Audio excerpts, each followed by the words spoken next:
Welcome to the InfoWars Nightly News. It's Monday, March 3rd, 2014, and here are our top stories.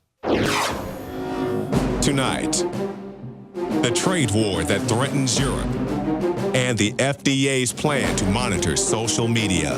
That's next on the InfoWars Nightly News.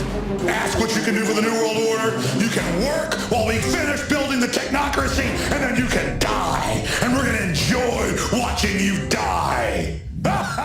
Well, it's been said that war is the lifeblood of the state. And of course, the Obama regime has been trying to start wars in Libya, Egypt, and tried to start it in Syria last year. Now it looks like they're going for a Cold War. That's right, going head-to-head with the Russians. We've had hot wars between surrogates. Now they want a Cold War, and now they're adding a trade war. As Paul Joseph Watson pointed out today, Gazprom is threatening to disrupt gas supplies to Europe. Russian-controlled natural gas giant Gazprom has threatened to disrupt gas supplies to Europe following warnings by John Kerry and others that harsh economic sanctions would be imposed on Moscow as the Ukraine crisis threatens to spiral into a trade war. Yes, not just Kerry can make economic threats, Russia can play the same game. And as he points out here in the article, he says, although the warning of a gas disruption to Europe is not being characterized as political payback, it would be naive to think otherwise. The Financial Times describes Gazprom's monopoly as a formidable weapon to deploy against Ukraine, noting that conflict with Russia would imperil one of the transit routes for gas to Europe.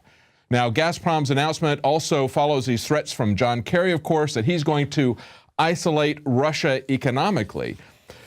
But we also see that a central banker is taking the company that actually transmits the gas across the Ukraine, and he's already putting that on the auction block.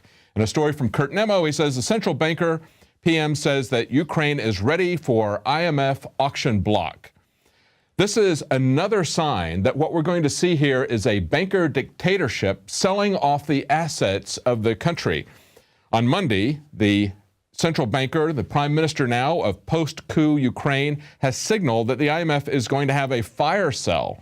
Of course, the first one on the block is going to be this company that's going to be transporting the natural gas, but maybe Russia's going to beat them to it and cut the natural gas off.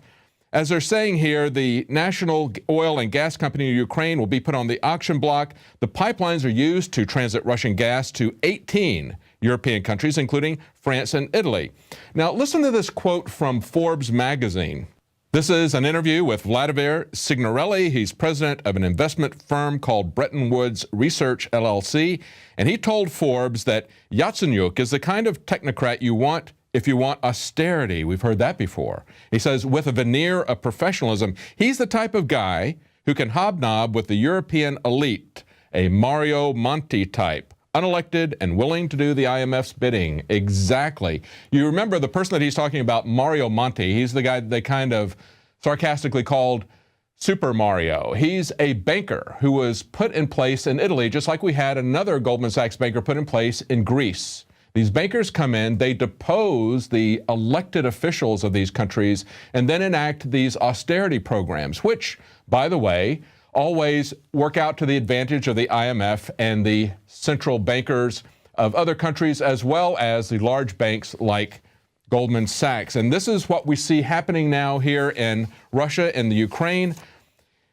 The same thing has been happening here in America, however. Just looking at people's reaction to Obamacare, finally, they're catching on to the fact that Obamacare is really something that was written for the insurance companies, not for the people of America. We've had our health care auctioned off here in America. They may be auctioning off the gas transit lines in the Ukraine, but we've had our health care auctioned off here to the highest bidder. That would be the insurance companies that are in bed with Obama. 1/3 of Americans are now saying that Obamacare has had a negative personal impact on them. This is a story on InfoWars from Kurt Nemo. He points out that 33% of respondents in a survey says that the law has hurt them directly. Earlier this year, it was just 29%. Only 14% have said that the plan helps them. Where do you want to be if you're a politician? Do you want to be with the 86% of the people, or do you want to be with the 14% of the people? Hopefully we're going to see this rolled back, just as Ted Cruz said. He thinks he's going to get it repealed, every bit of it. That will happen if we can throw out the people, both Democrat and Republican, who put in Obamacare. This is nothing but a massive transfer of wealth. not from one class of America, not from the middle class to the poor. This is a transfer of wealth from everyone in America to the insurance companies. And if the poor people, the 14% or so who think that they're benefiting from this, if they really understood the impact on the economy, if they really understood how it affects employers, how it affects employment, how people are losing their jobs, losing hours, being put on part-time work because of Obamacare, if they really understood that, the number would be far lower than 14%. But Obama has got his pen, and he's got his phone, and he's doing photo ops and tweeting them out in the White House, showing what a tough guy he is as he deals with Putin. We see pictures of him that he tweeted out wearing his denim shirt and his denim pants. He's talking to Putin, and I love the comments that people put on Twitter. One of them says, here's a picture of him on the phone for 90 minutes with Putin, but he didn't tell us that he was on hold for the first 87 minutes. And another guy points out, well, he's got his phone, but how is he threatening Putin with his pen? Clearly clueless, but doing everything they can to start a trade war, to restart the Cold War, and we hope that won't lead to an actual hot war between the U.S. and Russia. But of course, they've had a hot war in all these other areas for quite some time. Now they're moving from the surrogates, they're directly attacking Russia. Understand that the Crimea has been in the Russian sphere longer than California has been a part of the United States. This is something that goes even beyond the reckless brinksmanship of the Cuban Missile Crisis, where Russia started pre-positioning missiles down around Cuba. This is like the Russians coming in and trying to separate out California from the U.S. Do you think there's going to be consequences for that? Do you think that's going to start another Cold War? I certainly think it will. I think we're seeing that already.